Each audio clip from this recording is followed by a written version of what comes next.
Ok, on va revenir sur ce qui s'est passé en cette fin de semaine, particulièrement entre samedi, dimanche et lundi. Alors, je vais vous expliquer comment moi je l'ai vécu depuis le Mexique où je suis installé et vous allez voir pourquoi ça a son importance. Plus de 2 milliards de liquidations rien que sur Bybit, donc j'imagine que c'est plus. On va regarder quelques données ensuite dans la vidéo. Et premièrement, j'ai vu les prix baisser petit à petit dans la soirée de samedi, heure du Mexique. Donc on était déjà la nuit en Europe et donc en France.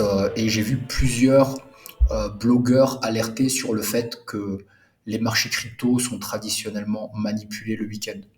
Après 7 ans dans l'écosystème crypto au quotidien, je peux confirmer que oui, en général, je suis pas trop à l'aise moi d'acheter des crypto-monnaies, en particulier des petites capitalisations le week-end, parce que ça sent mauvais la manipulation.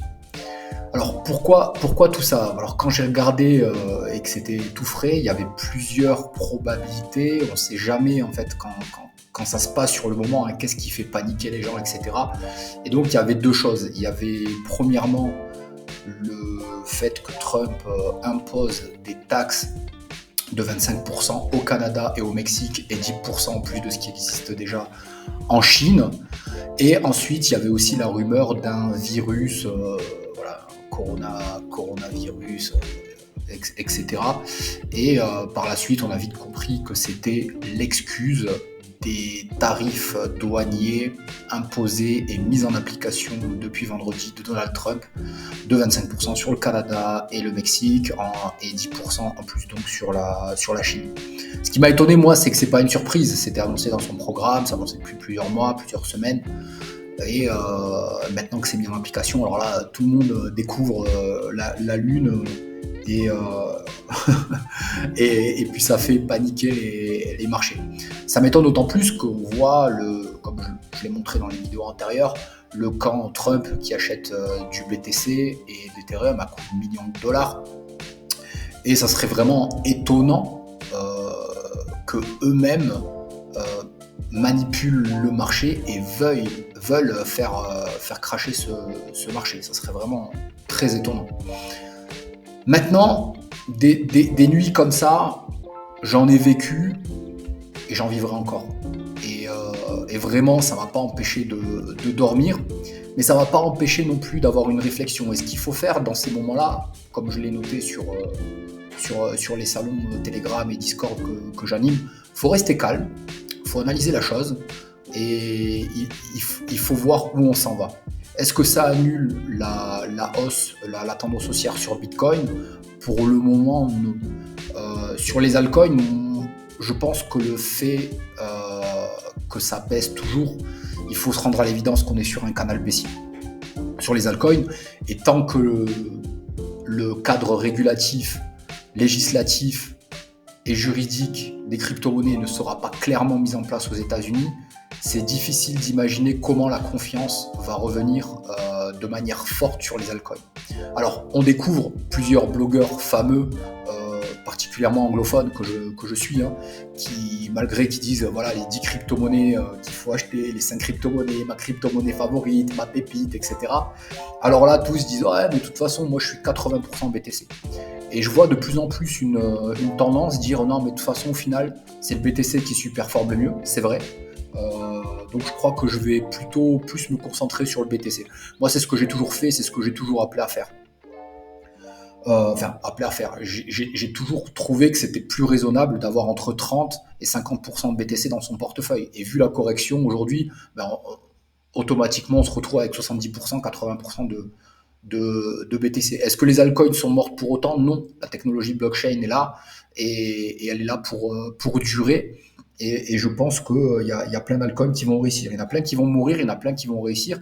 Mais il faut savoir que derrière chaque altcoin, à tout moment, ça peut s'éclater la figure et crever, quoi. Ça peut mourir. J'en ai vécu, moi, des investissements de plusieurs milliers de dollars qui sont morts, etc. Et il y a d'autres altcoins qui récupèrent la casse et qui en plus donne la visibilité. Si je suis encore là après 7 ans, ça montre que je suis pas trop mauvais dans mes choix et je souhaite encore durer.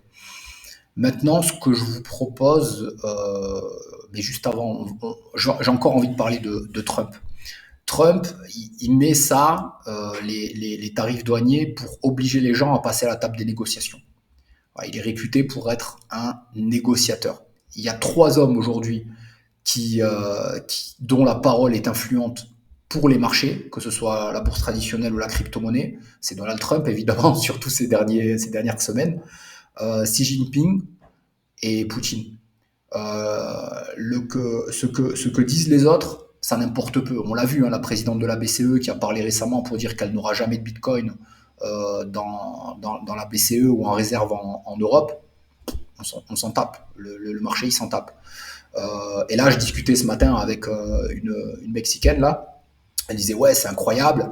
Je lui faisais part de mon observation. Hein. J'avais vu que certains Mexicains appelaient au boycott des entreprises américaines, ce qui est une grosse blague, hein, puisque ici, on voit beaucoup les Mexicains marcher dans la rue avec leur bouteille de 2 litres de Coca-Cola, porter des Nike aux pieds, enfin vivre à l'américaine, quoi. Et c'est impossible. Leur boycott, il tiendra pas 2 jours. Les mecs sont tellement drogués à la culture américaine que ça tiendra pas. Donc, et elle me disait, oui, la présidente va parler, mais je lui disais, pardon, mais ce qu'elle va dire la présidente, tout le monde s'en tape, les marchés s'en tapent absolument. En fait, c'est ce que dit Trump qui les intéresse. Et pareil avec Trudeau. Alors hier, on a vu le président Trump sortir de son avion et s'adresser aux caméras avec son ton qui est le sien, hein, très, très direct. On a l'impression que c'est un pote du lycée qui parle. Et, euh, et il disait que le lendemain matin, il allait parler à Trudeau. Et je me suis dit, bon, il faut attendre de voir un petit peu. Alors là, on est en pleine tempête. Peut-être que lui-même, il n'avait pas anticipé le fait que les marchés allaient commencer comme ça. Et au moment où j'enregistre cette vidéo, les bourses traditionnelles commenceraient bien, en fait. Et le marché crypto commence déjà à se récupérer. Et le BTC, il est pas loin de revenir à 100 000, à 100 000 dollars. Alors il est descendu au plus bas où je l'avais vu, c'était 92, 93. Ok, cette vidéo, elle va être un petit peu longue, mais je pense que c'est intéressant que je donne mon point de vue, parce que après, voilà, la plupart des vidéos qu'on va vous proposer sur YouTube vont toutes dire la même chose. Donc moi, je vous propose d'apporter mon regard vu du Mexique, le partage que j'ai avec les Mexicains, et mon expérience d'il y a 7 ans. D'ailleurs, abonnez-vous et mettez un like, un commentaire. Moi, ça me donne de la force et d'ailleurs, ça me donne envie aujourd'hui de faire partager un petit peu mon expérience et mon point de vue. Donc j'y reviens. Donc je me suis dit, il faut attendre un petit peu, faut laisser passer un petit peu l'émotion. Donc évidemment, ceux qui ont 20% de leur portefeuille en stable, etc. C'était hier en pleine tempête où il fallait s'éclater sur les marchés. Enfin, je veux dire, il y avait des valeurs, par exemple, Ordinal, on l'a vu redescendre en dessous de 10 dollars, alors qu'on a des projections je crois, 1000 ou 1500 dollars sur Ordinal, hein, pour son projet qui est le sien, sa rareté qui est la sienne. On a vu le Chainlink, enfin, on a vu le Virtual, pareil, revenir en dessous de 1 milliard de capitalisation. On a vu plein de tokens. Je suis sûr que voilà, tous vos projets préférés, là, ils étaient en promo. Donc, si vous aviez des convictions fortes hier, au plus fort de la correction, je veux dire, celui qui a des stablecoins à ce moment-là, même si on passe après en tendance baissière, il y a toujours ce qu'on appelle dead can bounce, le rebond du chat mort. C'est peut-être ce qu'on vit aujourd'hui. Eh ben hop, on reprend du bénéfice. On en garde peut-être un peu si on pense que ça va remonter, mais avec ces bénéfices-là, on est prêt à racheter derrière si jamais il y a une autre mèche baissière. Moi, c'était pas mon cas, pour être honnête. Donc je me suis dit bon, je vais pas paniquer. Voilà, c'est pas la première fois que je vis ce genre de choses en 7 ans. Ça m'a pas empêché de dormir une nouvelle fois. Donc je me suis dit on va voir un petit peu ce qu'ils vont se dire. Donc, très bien, déjà ils se parlent, ok. Déjà, ils se parlent et on voit, et moi j'étais très étonné de voir que ça doit être ministre des Affaires étrangères, Marco Rubio, il revient du Panama déjà avec beaucoup de victoires. Le Panama qui ne renouvellera pas ses accords avec la Chine, voilà, sur plusieurs passages, qui va revoir ses tarifs, etc. Ok.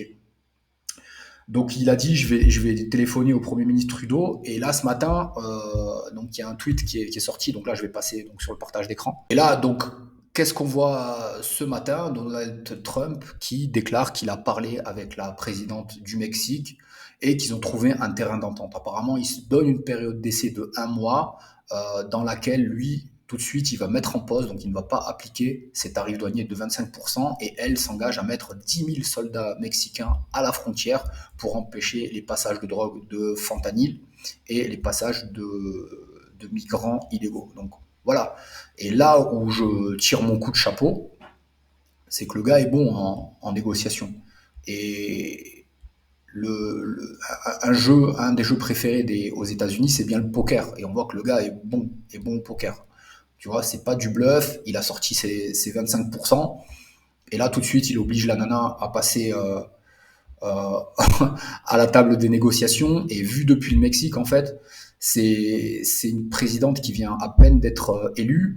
C'est une élection présidentielle dans laquelle on a vu 38 candidats être victimes d'homicide, de mourir. Hein. On a vu 38 meurtres de candidats à la présidentielle. Et elle est accusée d'être présidente des narcotrafiquants. Et elle est la suite logique du président antérieur qui est accusé, lui, d'avoir passé des accords avec les cartels d'ici. Hein. Il y en a pas moins de 12, pas moins de 12 cartels ici au Mexique qui font un petit peu leur loi, etc.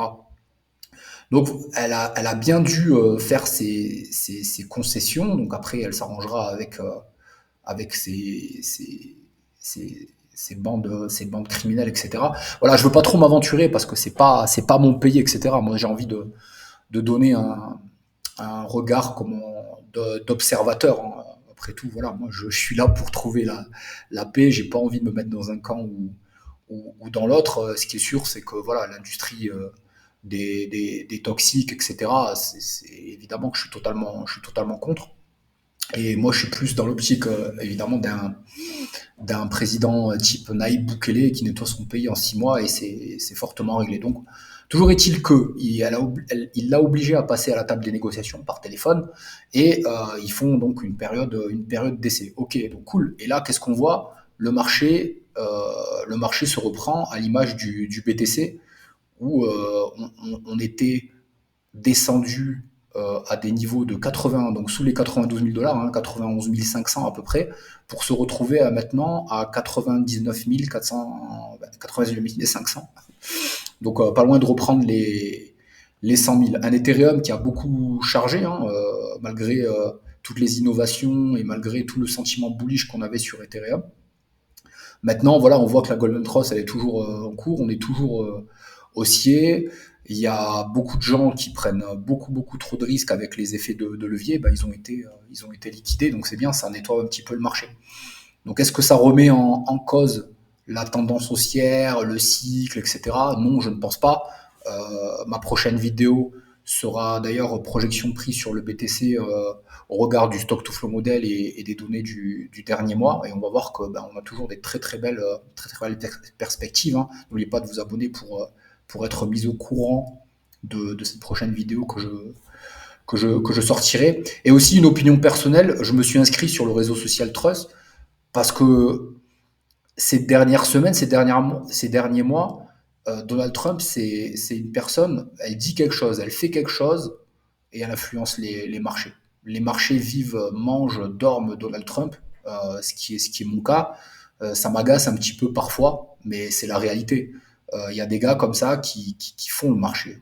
Donc Jérôme Powell, président de la Fed, malgré qu'il ne baisse pas les taux d'intérêt, le fait qu'ils disent crypto pour parler de quelque chose de positif sur les cryptos, puis donne confiance. Et ce que j'ai remarqué, c'est que Donald Trump, il fait une photo de ses publications Trust pour les mettre sur X. Mais l'info, elle sort d'abord sur Trust. Quand il a sorti son même coin, la publication, elle a d'abord été sur Trust. Donc ceux qui étaient sur Trust, qui sont des gros fans de Donald Trump, etc., ils ont acheté ça quand ça valait 300 millions de market cap. Le truc a fait 80 milliards de market cap dans la nuit. Ils sont devenus millionnaires en ayant mis que 1000 balles. Quoi. Donc je pense qu'on aime ou qu'on n'aime pas, je pense qu'il faille s'inscrire sur Trust. Évidemment, suivre Donald Trump d'ailleurs, c'est le premier compte qu'on va vous suggérer quand vous allez vous inscrire. Et là, on voit, d'ailleurs c'est sorti au moment où j'enregistre cette vidéo, là, c'est sorti il y a 1 heure à peu près, il a parlé à elle. Maintenant, on va voir qu'est-ce qui va ressortir de sa conversation avec Trudeau. Et il a dit qu'il allait s'occuper de l'Europe aussi. Il allait s'occuper de l'Europe. Et donc, je pense qu'il y a un courant de pensée, il y a un ancien monde qui est en train de mourir, ce qui n'est pas pour me déplaire au passage. Et on est dans un nouveau paradigme Et puis, cette tendance haussière, elle est toujours possible. Maintenant, on attend le cadre légal, juridique, législatif, de régulation des crypto-monnaies confortable pour faire péter les altcoins à la hausse. Et on attend qu'ils nous mettent enfin ces 220 000 bitcoins que détient le département de la justice vers une réserve stratégique et éventuellement, comme le disait Cynthia Loomis, d'acheter 200 000 BTC par an. I'm proposing in the Bitcoin Act that we purchase roughly 200,000 Bitcoin a year just by converting money we already have into Bitcoin and hold them for 20 years. If we did that with, say, 5% of all the Bitcoin that will ever exist, which is roughly 1 million Bitcoin, we could cut our debt in half in 20 years. On n'entend pas tant, mais juste qu'ils déménagent ces 220 000 BTC du département de la justice vers une réserve stratégique, ce serait cool. Voilà. Ma dernière vidéo, les institutions accumulent, elle est toujours d'actualité. Je pense qu'on a eu affaire à une géante manipulation. Parmi les posts que j'ai vus, j'en ai vu un en anglais qui était particulièrement intéressant, dans le sens où c'était une personne qui travaillait pour une grosse boîte, certainement crypto-monnaie, etc. Enfin, c'était vraiment des gens très très puissants qui peuvent influencer les marchés. Et donc, il disait qu'il l'aimait particulièrement. Donc maintenant qu'il est plus sous confidentialité, en fait, au niveau des contrats qu'il a signés, il disait, voilà, particulièrement, il manipulait le marché le week-end, à partir du vendredi soir, et qu'il s'éclatait, et qu'ils appelaient ça peindre des tableaux. Donc voilà, les graphiques, les mèches vertes, les mèches rouges, voilà, c'est des dessins. Et donc, il peignait de jolies mèches rouges. Et il s'éclatait de voir les gens impatients de racheter derrière pour qu'ils rachètent et faire encore baisser le marché. Et on l'appelait Van Gogh. Donc, je me suis dit, ok, les gars s'éclatent en ce moment.